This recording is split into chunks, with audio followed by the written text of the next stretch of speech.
Ouais, bonsoir, chers compatriotes. Bonsoir. Voilà. Moi, direct, 20h30. Ouais. Ils ont arrêté na raconta. Taliba.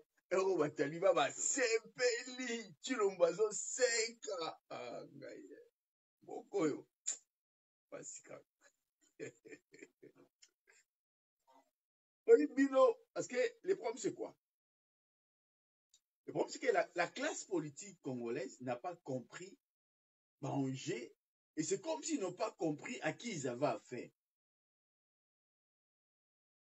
Chilombo était un autiste.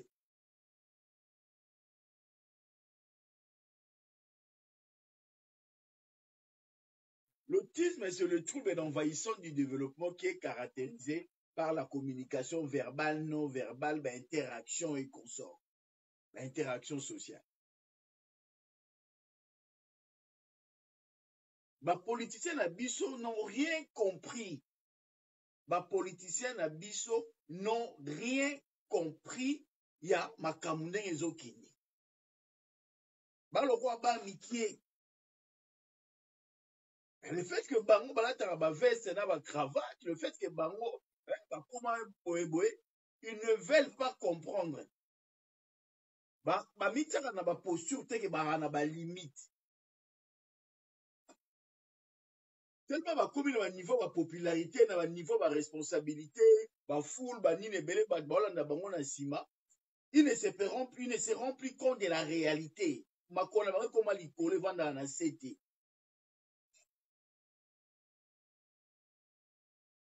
Ce qui Olanda mutu. Une ou deux fois, ce qui mutu wana zo sala makambazo lo bana bina zo ko expliquer bina zo ko salama. Mutu wana so lo bino likamu fo yo kango bara moko. Ce qui Olanda mutu aleka pa na yo ayebi asali ba émission quand to sala ba direct comme on est de mesana oloba. Alobi 2 millions comme o yo monango et se concrétiser ndenge yi alobi ndenge salami. So alobi likamu fo Olanda. C'est que mutu wana kotaka. C'est que mutuana ayebi makambo. C'est que mutuana à la place moko boye oye akotaka ndefe achana akotaka na samba ya kota na samba abimisi biloko aye opesa bino. Moi je vous ai toujours dit na analyste te na chroniqueur te. Si on a baki na comme analyste on a la chroniqueur na roboma po ba biloko ngana zana ngo o ngana zwa ba paso ngana kotaka. Tout la même comme un chroniqueur na banda ko bimisa ba informe na sala ba analyste et comme on est profession lobby bo esalami ba biloko ebimi lelo o ebimi o na fc ebino ngo récemment là ki Katumbi kozonga simate na fc bino toute classe politique apesi bino j'appelle bino na bi jusqu'au vous avez jusqu'au 15 novembre bosi la nana Tshilombo. Bino moka bapesi bino bosali manifestation boke suka na 20 mai. Il y a quoi dans stade à 20 mai? Il y a quoi dans stade ya Tata Raphaël? Ba mikie bo bimiti bo ko mettre stade Tata Raphaël bo suki bo bango comme appareil de pepe bo banga bo poussa. Pour la nini na ebi pété. En même temps, vous avez dit vous avez jusqu'au 15. Bosi la na Tshilombo. Soki les 15 et coquille, les 15 novembre, bosi la na Tshilombo te, Tshilombo a rejoint avant Saint-Sirbino. Ya ngoyo, na ese bino, bako éclabousser ba faire. Pas dire dans les amours qui landango. Bako éclabousser ba faire wana, a rejoint monopole na média, ba action au bolinga bo ando sala, et zala sous na gaz te parce que, a vu ba élément au ba communicateur na ba okanga réseaux sociaux. C'est bino. C'est pas vendre moni que ok elo mo sali pe lo te. Quand on commence en décembre à match parce que là on a 15 jours ya ba dossier parce que ba dossier même baza na kati. Katumbi aza na kati. Muzitu ana kati. Bagilu anyo ba na kati. Oh Olivier Kamtet ana kati. Mutu nyonso a gérer Congo. Mutu nyonso azwa mission ko banda kaka ndebo bana 2003. Si esika oyo ye moko amibateli mpo mibatela ye me bato ndenge mosusu babimi mpe na kati bagilo ano baza baa na kati dosa bagilo ano ekobima bamema baa na kati moto akokima aza te oviraka mbongo place boye okendaki place boye nyonso ebimi parce que moyen otrike bato eza te moyen osalake o nalongola moto epa moto yanga esimba te badone ebimi ebimi ekei de milliers de millions de pièces oyo ebimaki bongo otriangle donc bapersonnalité nyonso oyo baa na kati ya vie politique Mbemba Katumbi Muzitu oyo bagilu ano bato tu bakozala baadversaire na ye ya bamende oyo bakabila banemi mulanya banani oyo tu baboshabe bamende bakinke mulumba bakamere bango tu badossier na bango ezali badossier na bango ezali nga na yebisaki bino avant badossier ebimake babiloko ezali nayebisaki bino ke bakoéclabousse bafere ekobima j'avais dit j'avais averti bakatumbi babiloko oyo olingi ozwa décision kende kozonga nsima te kende jusqu'au bout bolingi boatake bodétruire parce que motu obonga bodétruire oyo bozotika wana ye aza autiste ye motu na ye esalaka te motu na ye esalaka bien te likambo boti bopekise likambo te kaka nzela oyo ye alingi akende aza motu na ye esalaka bien te félix abongo place oyo boopekisa ye nde place oyo akokenda nde azana aoyoka motu te alokwa robo soki bobomi ye te aokende jusqu'au bout ti aokende ye to boloba non mpa na ye eza oui soki bozoloba oui lui il comprend comme si c'était un non donc ndenge aza na allié te aza na ami te Mbemba oza na ye okanisa koza na ye mais oza na ye mais il faut détruire, il faut être en difficulté. N'est-ce pas caméra? Avec la caméra, mais donc viser na état des il faut na cette caméra en difficulté. Na comme c'est une posture mode que jamais ko égaler ngai. Donc il y a mon ndela bino nengwana. Ba ba prendre au soka zui, il faut déstabiliser pour dans la sur un état neutraliser. Avant qui cause la force, aux adversaire moto dans la pemene mutu mo na ombre au ça ombre na non. A détruire tout ce qui bouge autour d'ailleurs, a broyer bino pour que y a dans la macasse. C'est ce qu'il est en train de faire, c'est ce qu'il va faire. À partir de janvier, à détruire tout le potentiel adversaire, après, à abandonner un projet. À abandonner ce qu'on aussi à faire un faillite pour anéantir ce qu'on faillit. N'est-ce pas ça calcul? Makambo no lo balelo na loba ki amo ya 2 semaines. Makambo no lo ba ok na loba ki na bino ke ba ko éclabousser ba faire et vous avez jusqu'au 15 pour agir. Bon comprendre te bon la solution msu ya osala te ya ko s'approcher na été parce que même si on s'approcher na a détruire yo kaka ce pour ce que libanda a ko détruire yo donc solution au besoin il faut panzager ici peuple ce qui peuple abimi il faut panzager bozonga à zéro undele a osala loté. Je vous dis que les lots sont que yindi na kata Kinshasa mundela va protéger Tshilombo. Je vous dis, parce que le dossier est bimi. Et ça, les multinationales, et ça, les mindele, on va qui affaire dans Kabila, dans Kabila, on peut pas bimi na kati, ba na kati ba dossier. Et quand il dégâts, et ça dégâts, on ne peut pas confier la gestion d'un pays à un type comme ça. Bino ba pyromane, pompier, bosala musala na bino soki bosali musala na bino te bokima bokoma décembre te boatteindre 2022 te makambo na oloba na bino dépense ezali ke baacteur politique oyo ya premier plan oyo baza bakasi wana il faut bino tu bokima stratégie eza yango wana donc oyo ezala mpena moto oyo kaka oyo ezalaki donc aobangisaka ya bino tension badossier ezala nango na mesa akoka poursuivre bino ebima te te aéclabousse baffaire epie bino tension bon réfléchir soit à gauche à droite pour agir au commis qu'on faut ficher 2 fois, 3 fois. Bon, on a place à okete. Bon, on a place à okete. Nebo zawana bino, ancien dignitaire, on a monté au toit participant à la gestion en Congo, on a place à okete. Parce que, dans le moment où on a loba, nyo se dimi, collaboration, nyo se bosala qui libanda, ba transfert, ba vima, bosala qui libanda, et vendre dans ba laboratoire, ba service, et vendre les bino. Bon, place à okimate. La seule chose qui vous reste, c'est de renverser le régime où il est sur place. La seule chose qui vous reste, c'est de tout faire pour que vous redonnez pouvoir à peuple, tout le monde s'accrocher dans le leader au peuple à Yokaka, pour que par la suite, bino, bosse n'a pas pardon, pas à peuple, bon construire un peuple. Mais mouton bozana et tulombo, a mouton normalité. Un mouton normalité. Ayokaka mutu te asalaka oyo soki mutu nde se tourne baotise barabongo so asa sali fixation na ye oya omata osala boye aoyoko te aoyoka o te il faut kende ntina suka. Ça c'est la réalité et nakosai te tout ce que je vous ai dit bakoéclabousse bafere ekobima bino ti boza na kati yango ebimi.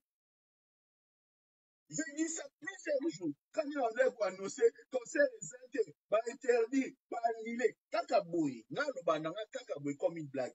Oh, yo karanga, quelque part, tu vas maïl, va kota ba labo, makam na oloba, ba vandi, bo sa makam na oloba, bo mona ke, bo jupe na solution.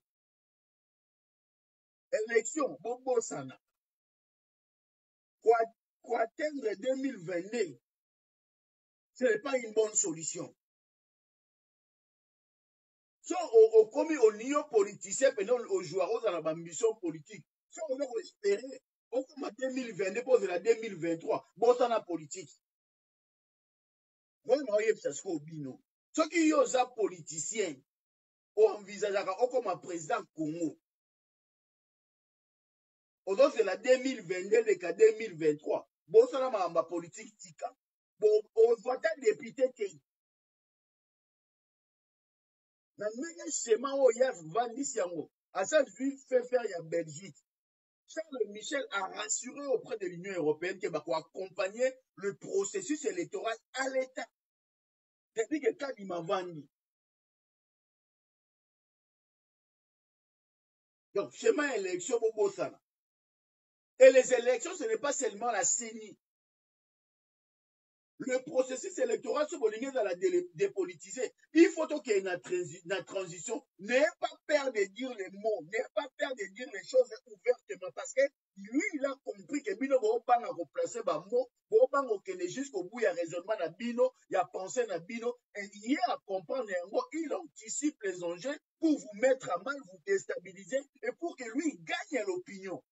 Comment gagner l'opinion? Même si vous avez battu, puis vous forcez action, il y a coup d'État et vous déstabilisez les bino, à rattraper la main sur vous. Donc, il est en train de rattraper la main médiatiquement parlant.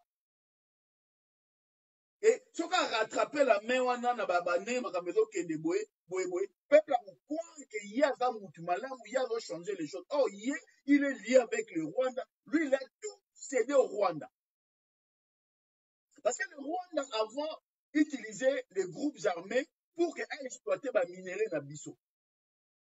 Parce qu'à l'époque, il y a Alias Kabila et Kabila dans le pouvoir, ils empêchaient le Rwanda, ils refusaient de signer les accords directement avec le Rwanda pour que le Rwanda exploite nos minéraux. Donc, du coup, le Rwanda utilisait les groupes armés pour s'affirmer, pour s'imposer. Or, aujourd'hui, il n'y a plus lieu, il y a aussi trouble parce que Tulombo a payé Nyonso. Raison pour laquelle aujourd'hui, la compagnie rwandais a pris le contrôle et l'exploitation à l'aéroport international de Goma. C'est le Air Rwandais, c'est le Rwanda. Bonsoir, on a exploité l'aéroport à Goma. Maintenant, les hommes d'affaires rwandais, nakata Congo, le but est d'aller, carré minier, groupes armés, on va exploiter minéraux na biso, groupes armés, nyonso wana, terrain wana minier, on va exploiter wana. Ce sont les hommes d'affaires rwandais qui vont racheter, racheter symboliquement, mais comme c'est une entreprise na bango. Ça veut dire qu'aujourd'hui, dans le Congo, dans l'Est, est-ce que les groupes armés, les groupes armés et aux assoutés, mais les groupes armés, et comme la société privée à sécurité, il y a des Rwandais qui vont avoir des licences sur l'exploitation, il y a des minéraux. Le fait qu'il y ait un accord commercial ou les accords commerciaux avec le Rwanda sur l'exploitation des minéraux et des raffineries, ça veut dire qu'au Congo, il y a des entreprises étrangères, notamment rwandaises, qui vont commencer à extraire des minéraux dans Bisso. Et grâce à accords commerciaux entre Kabila et Félix et Kagame, les minéraux sont dans l'état brut et que vous allez raffiner dans Rwanda. Kagame va construire des maisons, va construire des terres. Bandako Kagame azotonga na kati ya Congo et alipo a placé ba falage ya oyoyo ba utaki Israël wa heki na bango na Rwanda. Ana na pesa kotia bango te yango a construire kawana po tia ba falage wana tout wana ba Éthiopie ba utu ba utaki Rwanda o ba utaki Israël ba bimisa ki bango. Akoya kuvanda na bandako wana. On est face à une situation où les amis qui ont des konangai, toi na bitumba mibale. Bitumba na Rwanda, bitumba na Chilombo. Il faut te mettre Rwanda en difficulté pour que le multinational va s'appuyer sur le Rwanda basé en difficulté. Et d'ailleurs, je profite pour annoncer qu'il y a une grande manifestation, un sitting devant l'ambassade de Rwanda. Si vous pouvez dans la marche, car la marche pendant la guerre du Nord, c'est l'ambassade de Rwanda. Si vous pouvez dans la sitting, tu ça la paix à sitting, mais vous se manifester parce que Rwanda a comme une puissance monde à Congo, ou à Zala, là où c'était compliqué, là où il fallait les armes pour Babylone, on a biso maintenant à l'union sans affrontement. Parce qu'il y a eu des accords commerciaux, parce que Félix a besoin à se maintenir. Et pour se maintenir, il a tout cédé au Rwanda. Et c'est le Rwanda maintenant qui lui a promis, maintenant, pour gagner l'opinion, alors il faut qu'on clabouche va faire, il faut qu'on bimisse ma dossier, ma banque, il faut qu'on bimisse ma camounion pour qu'on gagne maintenant l'opinion. Parce qu'il y a que les réseaux sociaux, et à l'Ibitumba, nous avons gagné comment numérique, nous avons gagné comment dans les réseaux sociaux, c'est lui qui va avoir la puissance et l'opinion. Et par rapport à l'affaire où ils ont éclaboussé, où ils ont mis les lots, ils ont profité de yé. Sur les réseaux sociaux, les gens ne parlent que de ça. Tu vois, maman Léti, je suis en direct là. Donc, il faut comprendre et puis retenir ça. Katumbi, ça sert à rien que mon facho que fait un pardon que ça non mais c'est ce pas ba olimbi sauter bon ça ndé ba ça y caméra donc yo il faut pas nuire yo même à ça qui rapprochement na Chilombo dans la confiance il y a même batté donc il faut chamber ma peka na difficulté on moni ba dossier ba bimisi kana makama même ba pe bibi donc bazana ngopé parce que même entre 2003 et 2008, il a été au Congo, il a été aux affaires. Donc, et salir vous vous rendez compte que Chilombo, dossier à Marcel Makome, l'opposant congolais à Brazzaville, ouais, qui concerne l'affaire na Kinshasa, parce que il y a une affaire là qui traîne là, les comme conseiller, calmez-moi, il y a Marcel Makome. C'est un Français d'origine, il y a Congo et Ngambo, il y a Congo Brazza. Ces derniers, parce qu'il y a invitation à Gentini pour qu'ils viennent faire les affaires, parce qu'il a besoin de créer un cadre dans la pompier na Kinshasa. Tant que commis awawa à partir à Kinshasa, na retour na bango to balingi bazonga po bakende bazonga na France, ye bakanga ki. Et le fait que c'est un citoyen français, donc la France était obligée d'intervenir. Le fait que ayaki na invitation ya nani ya Gentini. Et maintenant le Congo Brazzaville bangaki ba extrader parce qu'il a lui opposé à un régime. Si on a autorisé ba extrader ye alobi makambo wana ya yebi yango tena makambo ya Gentini eza makambo mane kosalama na régime ya Kabila ya aza assassin ya Yumbi. Donc Chilombo a livré na Gentini. Et Gentini avait obligé à se démerder à Lucas solution. Et donc, Jacqueline Nenga Zana, ceux qui yo kanisi que yo bomisa ba Congolais pour na Chilombo, oza conscient pour yebi que na affaire ya Marcel Makome, ba tike yo charge yo moko Chilombo soule maboko, aboyi ko défendre yo, abi que yo oza responsable ya enlèvement, pe ya séquestration ya Moutouana. Les gars a subi ba torture, enlèvement, séquestration. Yo nengo zawana, yebaka yango, oza na dossier oh yo kotis ok, yo au séquestré, enlevé Moutou, et puis au torturé un ressortissant français oh yo pesa qui invitation alonga na France aya na Congo. Si on va pas le défendre on est. Donc Moutou oh yo ça ko luka ke yo tinda ba militaire ba boma ba Congolais parce que les Congolais marchent. Dis-toi que tu as déjà un dossier oh yo ezo zela yo par rapport à enlèvement, séquestration, na torture ya Marcel Makome. Jantini tcha yango na mutu na yo. Chilombo, gouvernement, bali ba yebi makambo wana tezali yo mto organiser yi makambo wana. Donc tu es un sanguinaire. Tu es habitué na ba coup ya ndengwana. Et parce que tu as apparemment ce qu'on a ba mercenaires. Tu étais dans la sécurité, les amis ba mercenaires. Genre tu dis tu dois retenir ça. Il y a un dossier où ils ont construit pour na yo. D'ailleurs, yo posa citer comment on peut zali na makambo ba mbongo ya ba détournement o. Chango na mutu na yo. Alors, lorsque tu agis, lorsque tu t'imposes, lorsque tu penses que toi, tu peux mater la population, les acteurs politiques, le peuple qui sort dans la rue, il y a qu'à tirer sur Bango. Yebara ke ba nuit judiciaire na yo ezali. Moutou moutifo ya ba par na ye. Tu le matin ninga ya moutouté. Tu le mot est avec personne. On a envie ya ye donc ana ba egomoro surdimensionné. OK, tu ne peux pas comprendre, tu ne peux pas t'associer de lui, tu ne peux pas travailler avec lui. Ça, vous devez retenir. Katoumi, ça ne sert à rien. Même au Chilombo, il n'est pas avec toi. Moïse, Mouzitou, Namoni, tu es dans le dossier. Oh, j'ai vu des noms. Parce que moi, ce qui m'intéressait, c'était les noms des politiciens. Moi, ce qui m'intéressait, c'était les noms des politiciens. Bagil ou Ano, aux autres, aux autres défendre Chilombo. Tu es cité. C'est là où on a camé au Bima. Guy Luando, tu es cité dans le détournement, dans le mbongo, dans la malversation, tu es dedans. Tu es dedans. Donc, Moutou Moto, on va permettre à Chilombo. Oh, ou t'es na Kamoussous, oh, t'es ancien Mouta Memba, oh, ancien Mouta Kamere, oh, ancien Mouta Kabila, oh, men, oh, Salaboué. Félix Azana Binoti. Félix est avec le Rwandais.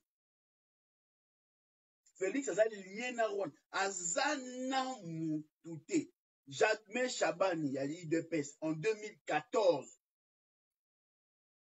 Je lui avais dit, Jacques Chabani, je suis à disposition na yo. Orotika naka jamais qu'on soit poste na IDPS. Na yepsaka Jacques Chabani, soit ancien secrétaire général à IDPS, 2014 ou 2015. Orotika jamais, il n'aura jamais de poste na yebisaka ye. Et la preuve, yango régime est ken. Tom Sounen na bimisa ngo pour les boy, on a compté dit nga Chilombo, ka Tom soit pesa et plat pour salamo. Mais à ça la suga au sala. Mais soit à salamo vous allez bien. Mais au moins, pendant 2014, et ça la mine, c'est la méthode où on doit poster. Naza mutu oto na leki na lobby, na leka te pour ça la, dans le coup, on a imaginé les choses. Je ne suis pas un chroniqueur, je ne suis pas un analyste. Je suis un activiste. Ceux qui n'a lié na lobby, ou à na mato ya koyokanga, oyokanga. Ceux qui n'a leki na lobby, bozwanga au sérieux. Na répéter encore une fois. Na ba jeune na ba manifestation au sali bosuki na on avait même bozongi. Boye oh sitting devant Seni bozongi. Oh marche après une semaine, tu n'as pas du peuple. Bo kim abino, au kim sabino nyonso Chilombo. Au kim sa bola ko olamuki na tongo Kabila Zarasuti. Bando kima. Vous étiez sûr de vous et bon dimanche que Chadari a comme président. Mais j'ai l'impression comme si vous n'avez pas compris. Vous n'êtes pas sûr de vous que Mabunda a Okwea. J'ai l'impression comme si vous n'avez pas compris. Vous avez qui sûr que vous perdre des majorités, vous avez qui sûr que vous vivre, vous vivre les lots. Filombo, aosala ngo pour intérêt à Congo te, aosala ngo pour intérêt na yé na famille na yé. Là, vous devez retenir ça. Tout ce qui se passe, tout ce qui se dit, tout ce qui se fait, et ça que pour Congo bonga, pour Congo bien non, c'est pour que lui, oligarchie na yé, ba massa na yé, ba on peut pas réussir, ba gagner. Le Congo est allié. Voilà, je voulais partager et encore rappeler Binoké. Na yé bisaki Binoké, vous avez jusqu'au 15. Mais jusqu'au 15, on est l'équipe. Vous savez, manifestation, vous savez, na motina, tata Raphaël. Et talibino, vous avez le ça la boaba, mikete boaba, mikolo. Félix a moutu ba négociera na yete, aza moutu ba sasara na yete. A moutu, faut que bundisa, faut benga na esima, vous vana bateau, ba tika la, ne bo tamboli ensemble, bo kei, se fait bo yo kanate talibino. Moutu Kianda, bonsoir. Vous devez mettre ça dans vos têtes, Bino. C'est comme si vous comprenez les banjetis. Nous allons au salut manifestation, au Yosuki na tata Raphaël, ne Félix a changé. Et échangé été. Au salut manif, au Yeti n'a pas du peuple, après n'a pas besoin, ne Félix a changé. A changé été. Ah, mais ma bino na coup sur coup. Bozo que les doit avancer kaka, ata fixé. Nyonso bino bo sala na, ndeko na les chats à boire la caravane passe. Donc, bo le bara il y a déjà fixé à OK na yé. So il loué pour yé parce qu'il y a une normalité. Donc, au gros bête pas la coup fait et déranger dans moi. Voilà, bonsoir ndeko na ngai Christa Bomboli.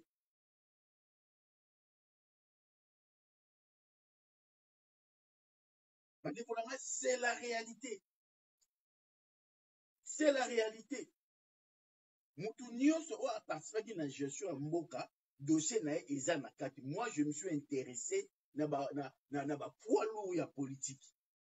Ba kombe fe belé ya ancien dignitaire wana nous to boyi bazali. Mais particulièrement ba kombe ba ko intéressé nga ya ki Mbemba, namoni Mbemba. Katumbi, namoni Katumbi. Muzitu, namoni Muzitu. Gilwando, namoni Gilwando. Olivier Kamitat, namoni Olivier Kamitat. Et monsieur wana belé baza. Faïdou azati. Faïdou azati. Faïdou azati. Bonsoir de Bolana et Mboula. Faïlou azate clean. Faïlou azate. Faïlou angani azate vie mafa. Nga petit dao carré ozate vie. Ozate te. Badidi. Ozate. Yo anote. Yo ano bien. Ba o tu atika yo ano muzitu. Ta kombo. O wewe. Ibele. Katumbi. Dide Masamba. Mbemba. Mbemba bazali. Ya Mbemba isuka iso isuka mingi. Je crois ba côté ba transition ah mais na mingi te mazali. Na côté ba transition mi bandela na azali. Mbemba azali. Gilwano po veille belé. Nacho msuso pe komone kiminga boy. O azali nano yo coordonnateur ce qui a ba corps ya Dissa Bebala. Lui aussi son nom est là. Comme ba John pe kiminga muta Fatimo. Yebe komone dans la carte. J'ai vu des noms. Moi, j'ai vu des noms. Je me suis dit, n'a besoin de politicien. Donc, on a dit, avant de marquer, bo keba, bo bengana, bo bengana, ba nemi mulanya, bo zali binotu, bo so Chantal, ba nemi mulanya, ba obemina, ba bo bino tout bo za kati. Ba Selimani wana, ba Jeannette Kabila, ba Zoé Kabila, ba Kabila, bango tout ba oli, bango tout ba na kati. Abimisi ba dossier tout. Donc, il y a à manger, à boire. Il y a à manger et à boire. C'est là où on a la limite. Il y a un réseau. Il y a dans la bitumbasko, il y a moi là. C'est là où il y a un réseau. Moi, je savais que Ebima. Et j'ai dit, je vous ai dit que vous avez jusqu'au 15 pourquoi il s'affatigue. Bon, pour me dire ça y est. Pour qu'il ait menté. Parce que hier, il faut pourquoi il s'aille sur le ligne. Bon, dans la traquette, au ligne, il faut évoluer. Tant qu'il y a ça, on doit négocier na yété. Ba négocier na yété. Alors maduye bino ti aobalukela neka bino. Parce que Mbemba saleni, Mbemba au PC coup de pouce. Mais il y a le quoi dans focus neka sur Mbemba. Il y a un quand il dans mutuna. Mbemba comment Mbemba il s'est retrouvé dans la dossier parce que tant il y a bimisi à Bouaki Batunyos. Il y a tout le monde. Mouto toi pas qui na gestion comme on est Ezali. Je vis Gilwano azoganga o Gilwano ana kati. Ase atongo ya ebima ah. Et bah quand tu muté bima bo seka. Muvito za. Mbemba za. Ya Mbemba isuka ki ba 2006 je crois ba bleu moi ndinga. Mais Mbemba aussi ye. Mbemba ye. Donc on décolle nga botelema.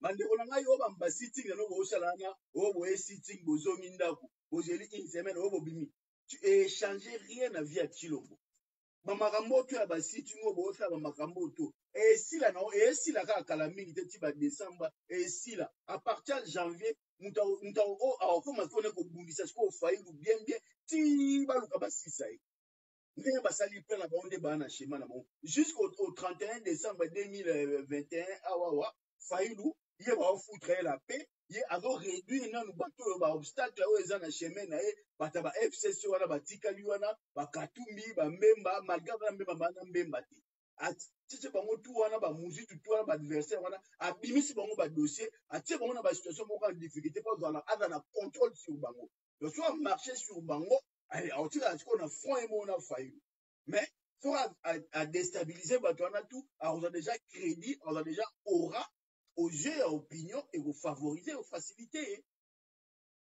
C'est ça le plan à Tshilombo. Bateau, ça même, là, il y a des plans où il y a dans la route. Et le fait qu'il est déjà avec le Rwanda et le Rwandais derrière, c'est bon, après si Rwanda, tout le monde doit amener tout le monde, tout doit Kivu, Kivu, il y a un Moulouba, Kivu en Italiété, so Olympe Bozwa, Ata Este, O Kasai Bozwa. Il y a un mbongo, on est en bleu, on a vendu, on a vendu bongo, autisme, on a bourné, fixé, tout ça. Regarde, il a fixé maintenant la Nina Rokene, à tel chemin, Charles Michel est derrière lui. Donc l'Union européenne, ils vont accompagner Kadima, c'est à Zabongo. Ceux qui ont besoin d'un pouvoir dans ma cité, soit dans le soulèvement populaire, soit dans le coup d'état, avant d'y Okima, à Okim Sabino, tout, moko Okima. Vous vous rendez compte, Gentini, dans ma Marcel, Makome, opposant congolais pour enlever un air pendant un mois mobile. Félix, il a donné la responsabilité. Il a dit que c'est Gentini qui est responsable de ça. C'est-à-dire qu'avant de défendre Gentini, il a dit que c'est Gentini, c'est lui, c'est sa responsabilité. C'est lui qui a fait venir les gars. Félix a dit que mes services, il y a un air dans l'hôtel de ville, il n'y a rien de dossier vide. Le mec, projet, mais c'était même pas enregistré dans l'hôtel de ville. Donc, lui, il sait pourquoi. Bon, c'est lui le responsable. Donc, Gentini, on a poursuivi pour un enlèvement, séquestration, la torture à un citoyen français, c'est sur le territoire. Il y a on a yumbi, on a la partie civile. Là, on compte à dossier. Le mouvement Ezali, la situation Ezali, et on compte à la partie civile. Pour te rendre tellement la vie difficile. Parce que y aura la vie difficile dans les Congolais, dans les Kinois, dans les Tunyos, il est temps. Mais ça peut rendre la vie difficile. Il y a à boire et à manger, ndeko na makambo et dimio. Moutou a la mitif na azui à qui est possible. Ba ONG, na Congo ya Congo, ba nini ebele, ba reporter ba plainte contre ba nandenga désordre et ba procès na ba nini ebele, ba détournement, ba rapprochement na ba Hezbollah na ba nini dégâts. Il y aura à boire et à manger. Je vous dis qu'il y aura à boire et à manger. Il y a à boire et à manger. Ceux qui vont quoi ici, tu le moté. Ceux qui vont manifester, que tu vas bengana été. Yem ta bengana bino mo kima. Yasuma mo ma théorie milaité. Yasuma mo ya o manifestation pacifique. Oh to suka na tata Raphaël. Oh dépolitisation azakuna ta o dépolitiser sénité. dépolitiser CENI, soit dépolitiser CENI, ça veut dire yé à coma na pouvoir té. Si on dit bon dépolitiser CENI, il faut bengana yé, si on dépolitiser CENI, pour ça les transition. Bon intérioriser ce que je vous dis, il n'y a pas d'autre solution. Et maintenant, si vous n'avez pas d'autre solution, c'est votre problème, pour ça la obolingi, mais pour faire avancer et l'autre, pour bimaner bolingi, pour la solution T.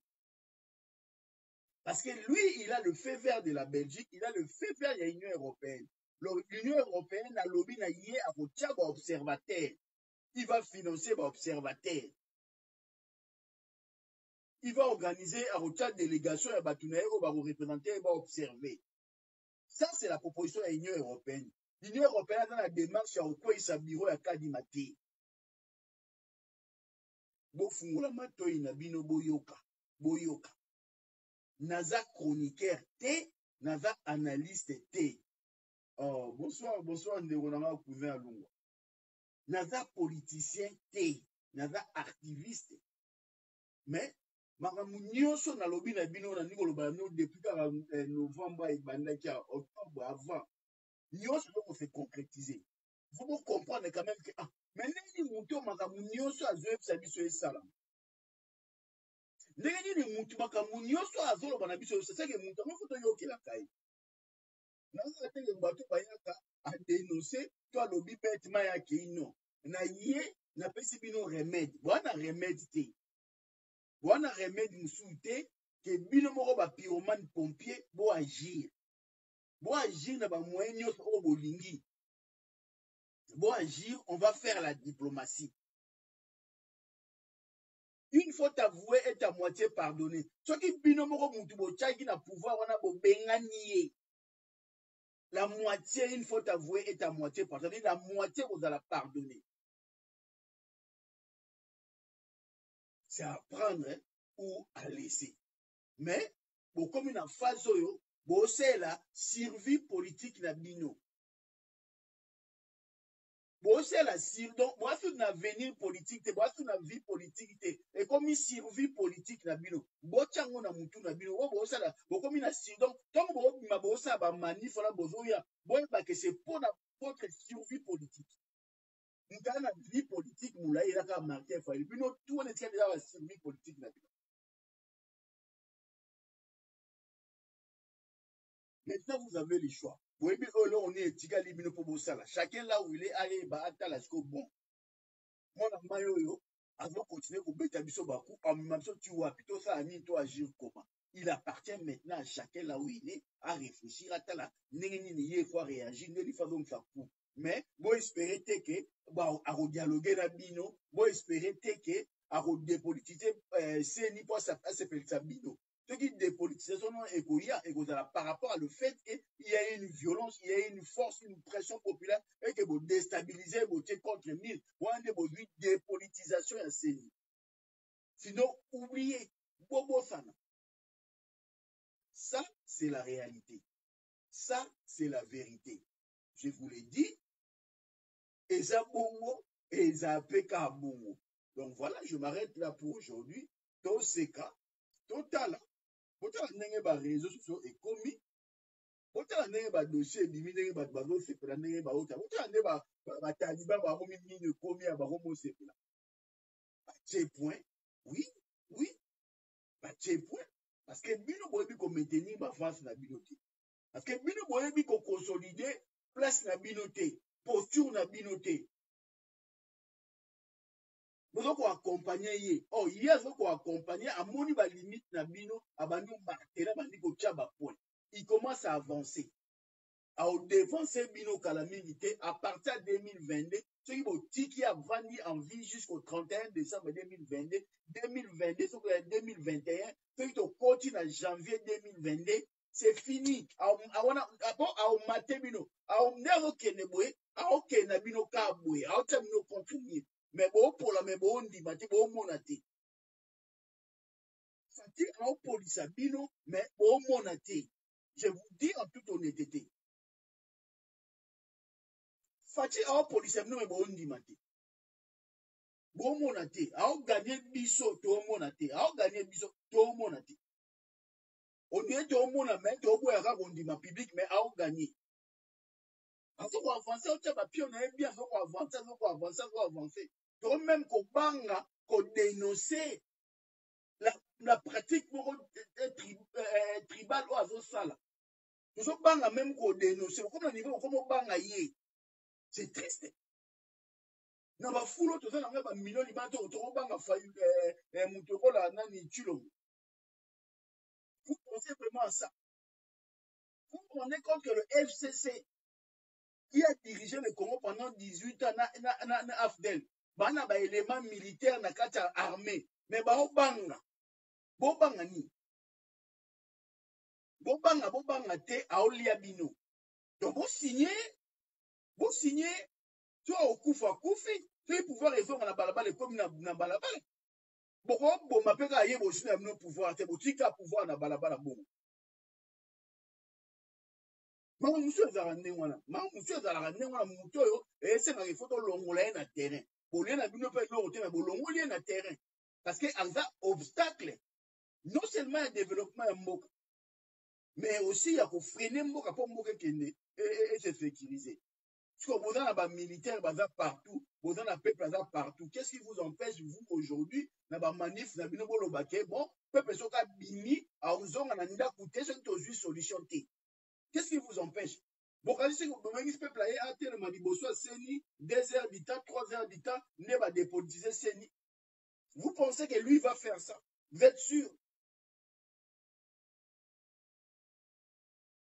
Soki bosali programme moko ferme ya baactivité bandi du 22 au 27 peuple akobimata kozonga te ti mokolo wana ekokwea makambo esili bongo bokesala fitting bosa seni c'est quoi le but? seni mpe bakosala mpe journée na basali na bango mpe te. C'est quoi le but? Le but c'est bon, c'est camper dans l'Assemblée nationale devant le Parlement. Si ils vont bloquer le fonctionnement du Parlement, ça veut dire le pays va bloquer.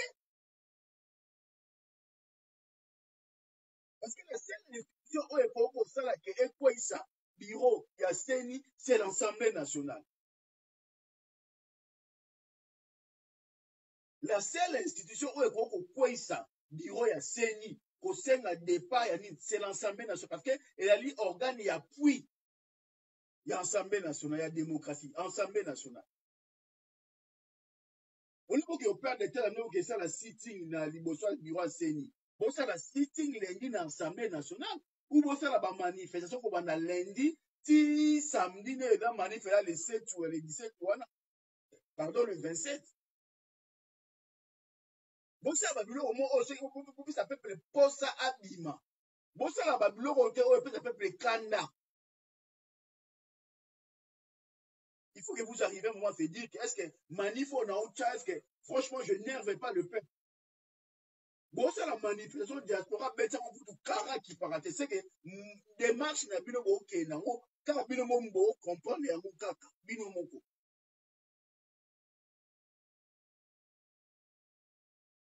Tu peux faire dire les choses clairement pour que toi arriver à autre fois, tu dois réfléchir à autre fois pour que vous puissiez avancer. Na yebi makambo e bimi lelo, na yebi saki bino. C'est pas comme si on a une vidéo, on a OK, à partir des 14, des 15, bino e bima. Vous avez la précaution avant les 15, vous avez contrôle la situation. Je l'ai dit ça ouvertement. Namir Oyoyo, il y a activiste, Pichu Roland. Je l'ai dit. La privé aussi, je dis. Na avertir, na alerter, bandeko bokeba. Et commis. Ça veut dire que, vous comprenez que tout le monde a likambo. Naza na ba lecture moko boye.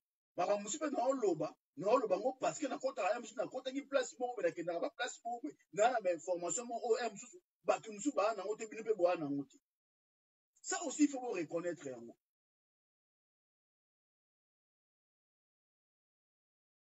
On a fait le choix d'être combattant, résistant, patriote.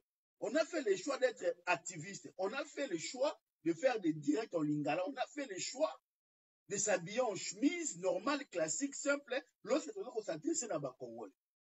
Je pouvais avoir toutes les postures, veste et cravate, avandi, drapeau, na simane, comme ça l'émission en français pour épater.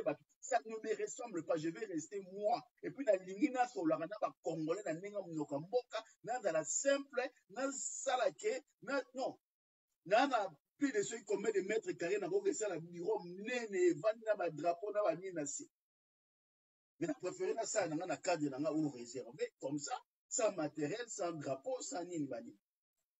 Mais dans un laboratoire mobile, na lieu où on a ménagé pour ça la studio bien isolé, tout ça, bougie, câble internet partout. J'ai fait un bureau, tout un bureau, et ceux qui n'ont vendu sono, maquillé la libane a été dans le sous-sol. Maquillé la libane roko, il était bien isolé, tout va fait, donc danger. Mais on a tellement bien, on a besoin de confort et belité, on a vanta, na ça la cabo. Na biora ya mukio ya petit basala ba tiki batanga ba nina bango na sala bon. Je préfère aussi. Je préférais rester comme ça simple na zaka na zab na zaka ni kopata na lingala kabu. Bazo anga pe na kota imu kota vanti ba mettre en doute kabu. Mais muto aza matoi, muto aza na lisu, wazo akata ko landela ko yoka ngai, a comprendre que non mais muto makamba lobaka, muto makamba salaka, muto ska kota il n'est pas comme les autres.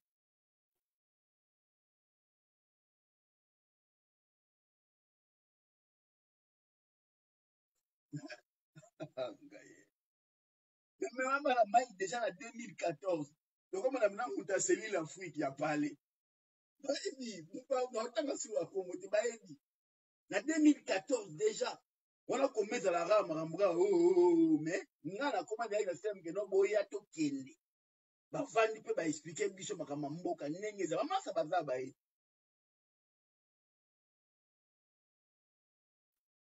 Mutu pena sola na mukonzi pena ya tala ya parler penza. Ba metala l'Afrique.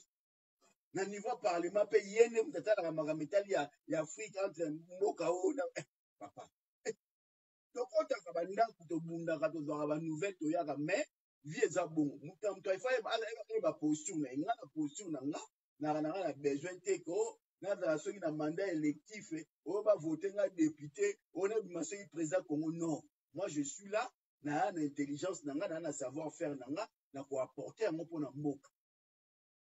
Wandeko mso olandaka bato na nsima ndeni olingo oza otya non na vie eza bongo na vie fozala complémentaire ndeko aza na talent oyo aza nango aza na aura aza na visibilité nga na koya asute na la ombre na ye me nga na koya na apporter intelligence na ngai. C'est comme ça qu'on va faire. C'est pour ça que je dis maintenant baya Jenny Fouti bandeko ebele ba Maserati on a fait Pierrette Mboukou on a fait la coordination de la diaspora pour les actions na bana ma ebele mais bana ma ebele ba comprendre na bango te ba tika na bango. Et ça y pour la soutenir mutu te pour la soutenir projet mais mutu aza na avance na biso to tambola na to kene ensemble coordination ya baction. C'est ça que je salue ba vie na nga bobola bo ba na ka terrain vie na mona boulot tous ensemble. Bato baza ebele ba Pierrette il est là Pierrette Mboukou wapi masalanga ba Mireille Ngatwanga bato ba travaillera dans l'ombre bazo ko accompagner bazo ko aider ba vieux Jean-Louis Mbenga ba vieux bazali tout ça ebele siko Colette Nzinga wasko mutu nanga pa kati ya danger o kota bokota la tokota na ba labo mais il y a dans la canne inga na kananga mais patriote ya mukie te patriote pena ya mukie te osentir pena ke mama na patriote pena ke Colette Nzinga abungu bayebi teke bayebi pete bomoni kaka mutu kaka boye aosala makambo na bahumanitaire omoni kaka binoke mama na patriote wana ndenge osakana te guerriere ntango ezalaka pene omona eyindi mpenza boye abeta masasi pena bamiamta bamisile baobi na mosika tu atindi totravaillaka ndenge wana bavelanga leta omona biso ngai omonanga na mire na ye na swani na ye azoswanisanga na mire mais wana pire vie na labo so bokoti na labo osentir menake bokoti pendant 4 heures botravaille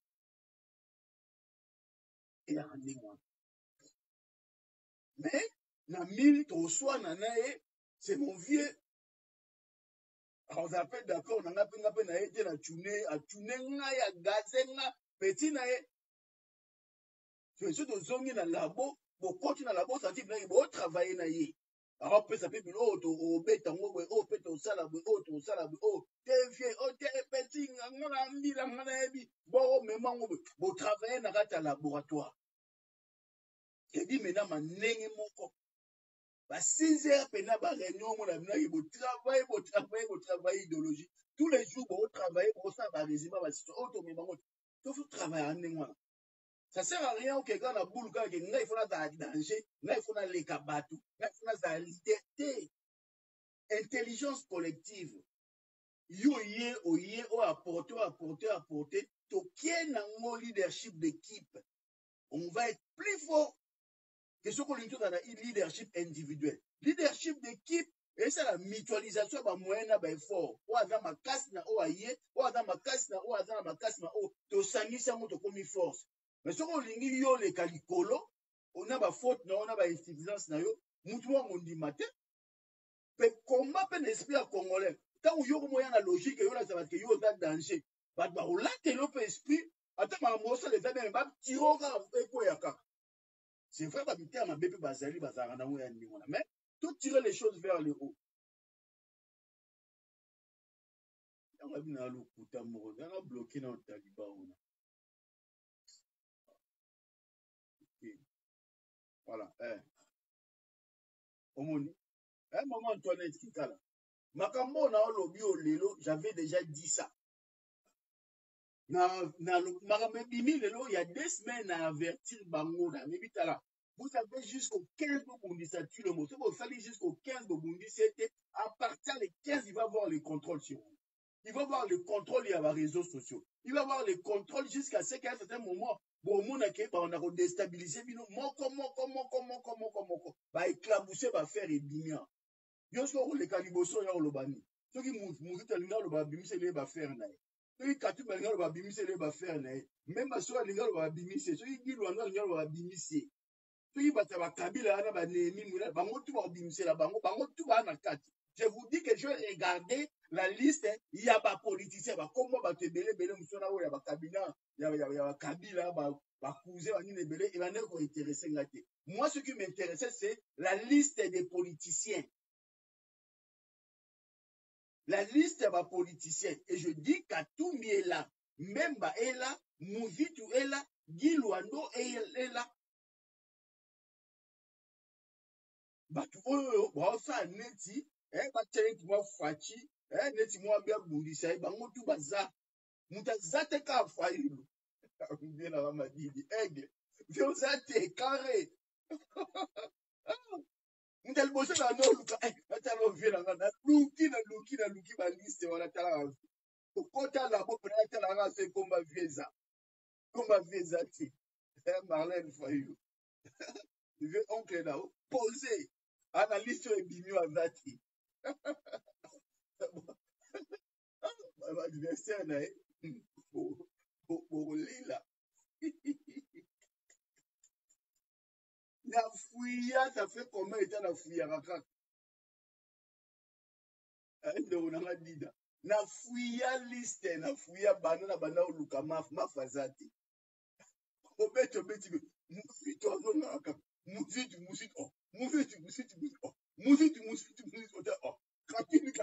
katini dilo même pas mais c'est pas si grave que ça mais azali batio quand même ozali comme on aura bimaka dans la foulée et bien bisaka yo kaka parce que le but c'est ça aussi le but ali comme on a noté ebimi et salir binokaka dans la foulée et tekaka ba doute na ba nino ebele bon na quand de cas ya consommation et bebisi bino tout bon réfléchir bon avoir disposition bon avoir précaution soki boko bima le 22 pour que na seni avant boko maseni bon les ba hôtel de ville bon les ba ministère ebele bon comme ti boulevard ya 30 juin soki bo bimi bozonga te soki comme dans la boulevard 30 juin ça veut dire que aussi comme la présidence aussi du pouvoir soki franchement comme tu na bureau seni bon comme c'est bo du pouvoir bon continuer Boko sa teke bokomi liboso seni après bosali demi-tour bozongi na bandako no esimba te. Esimba te. Si bokomi ti na niveau ya boulevard à 30 juin, ça veut dire que vos pouvoir essayer quoi?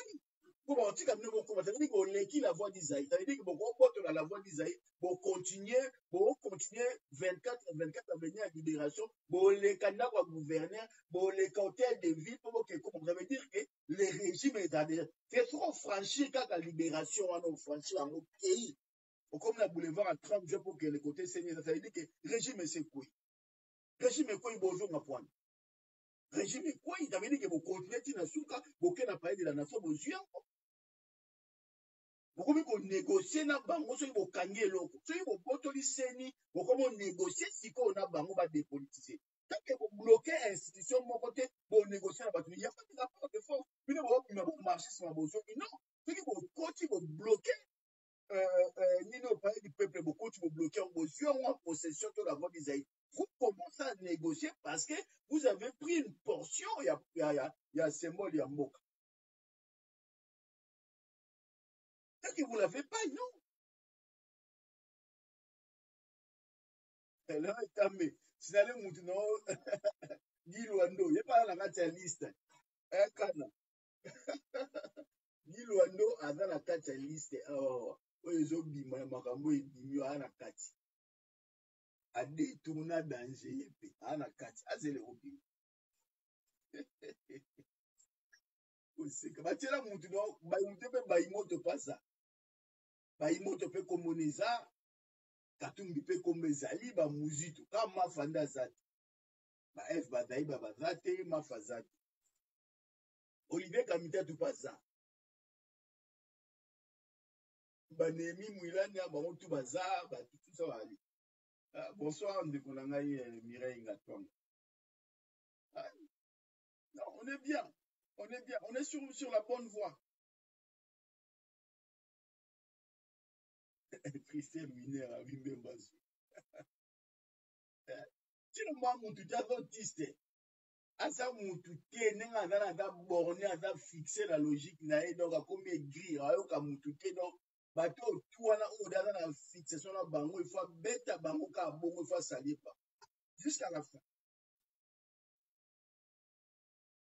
Voilà, vous allez fixer vos dates, vous allez fixer vanille le 27 mars, le 22 sitting, vanille bosala oyo bosala. Mais autour bosala et déranger tu le beau en rien. Donc, voilà le message que je devais passer, le message avec qui ça voulait. Je reviendrai sur l'info ça. Maintenant, on a rassuré nous les familles OK. Bah combat ba politicien to makaso boye bi na Congo ya lamuka wana tu bango tout baza sauf fayu. Bango nyonso ba combat dossier na bango ebini makombo na bango ezali. Omoni. Donc c'est ça la réalité. C'est ça la réalité. Je vis de non. Là, j'ai vu ça. Je vis des noms. Omoni. Elle va procès faire au banda. Et ça là. Je vis des noms. Vous avez ça parce que n'a n'arrive pas annoncer bino que l'affaire est au bima. Donc j'étais en possession de mes éléments. Quand on a fait Katumbi que vous avez si matin la décision Zuana ou Longwana Nino, faut tenir Moutouana face pour pousser contre lui. Parce que je savais que lui, il était. Je dis ça, il était. Dans la liste, il est là. Et bien, on poursuivre. Oh, avant, fait pas. Oh, pousse à la part, tu le mot ou pas. Parce qu'il va fixer déjà cap là-bas qu'il faut pas achever. Parce que, il y a une ambition. Quand on dit va faire une caméra a fait une lèche bot, a fait tout ce qu'il fallait faire. Mais le fait que fixation, c'est qu'il fallait tirer contre lui, va fonctionner à bon. Va fonctionner à bon, va fonctionner bon. Même avec ennemi géré. Nyo soit au sala, il faut qu'on va tirer quelqu'un, va pour banane pour avancer. Il y a un moment où on peut faire retrouver la carte. Rolo on peut ba combo rolo ba kika be combo bo soutien te ba bibiso ba na kana ba longo mutu te bi ba mutu ba bima autant ce que état d'esprit o ça là ba o misable wa te a mutu ko ça na bien abolongolanga kombo bolongola ya fonctionnaire bongo te ntango makambo ya Marcel Makome ye ya nani oyo ya homme d'affaires oyo politicien congolais braza oyo bakangaki na ane ntango amoni oyo amoni oyo baetrade na Congo voilà bi akende moto amemaki ezanga te eza nani Ngobila se Ngobila qui va payer l'époque assez lokwa balingaki Ngobila te lokwa bazalaki na besoin kolongola Ngobila mpo batya mutu na bango donc bazwi occasion ya kolivre Ngobila mpo bafrançais parce que Marcel Makome aza français aza citoyen français donc apréféré à livrer na ye nano Gentini alobi ke ye eza ndenge na ye afonctionnaka bongo donc Gentini ndenge oza wana yo ozo risque bapoursuite ezali mpona enlèvement séquestration na torture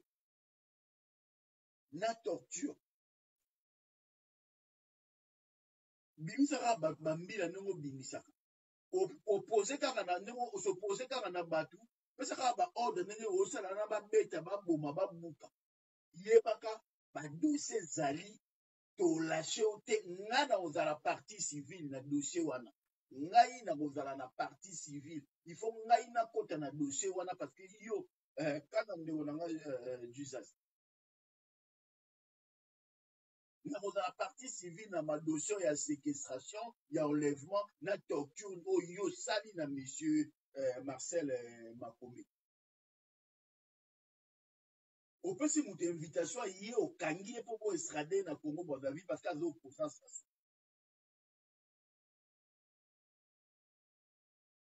etilongo avalide akobi eza ye te eza yo omona motu adefendaka motu te babi bolivre Gentini kaka ye kaka ye biso te ye etali nga te etali ye bokepa na ye balatisi ye sikoyo responsabilité wana oui parce que yo mopesaki invitation tokoinvite motu na Congo il faut assurer sécurité ya babien na ya personne wana il faut yo assurer sécurité na ye ke ya bima oaccompagne azonga ntina mboka na ye na France okozwa te omemi ye otiki ye kaka bongo ake olivre ya ye moko bakangi ye bake etie na badétention na baprison aner avandi plus d'un mois abimi parce que yayi la pression en France derrière mpo obimisa ye il faudrait que tu sois puni au moins pour un acte parce que Yumbi obomisi batu muta attaqué au te obomisi batu na ba manifa ya failu mutazo attaqué au te mais dossier oyoyo et ali dossier oyoyo il faut ozala poursuivi na ngo c'est un citoyen français et association na nga ezali association française il y a droit français donc il faut tout ça la nyonso yo za la poursuivi yo gentil to tiko point il faut bino bino moko na ba problème kaka boye ndenge yo okotia baninga mutu pasi yo ozala kovanda ozolala te oyebi ke non nayaka na ndako na ngai na France na Versailles na 78 nazalaka na bacompte na ngai na babien na ngai naza na badega nasala na France kala nyonso wana tona siko ezolatanga olala te il faut ozala kaka bongo ndenge ozonyokola baninga yo mpo ozala kaka mutu kaka baluka oka ndenge wana voilà donc na suki awa tokomi kaka na système ya ndenge wana ya tension kaka baaffaire oyo ebimi etie bango tension bao mpe baza kuna mpe baozwa mpe tension na tension à gauche à droite tension tension soki eleki alebu ale bobetani bao baza na makasi ya koganye baganye baza na makasi ya kopola bapoli maintenant il va falloir à ce que chacun là où il est atala ayeba neni na kobunda donc on a suki à lelo donc voilà merci na bandeko bonne soirée à vous et bon week-end peut-être je reviendrai dimanche pour tout ça la moussousou bon voilà merci ciao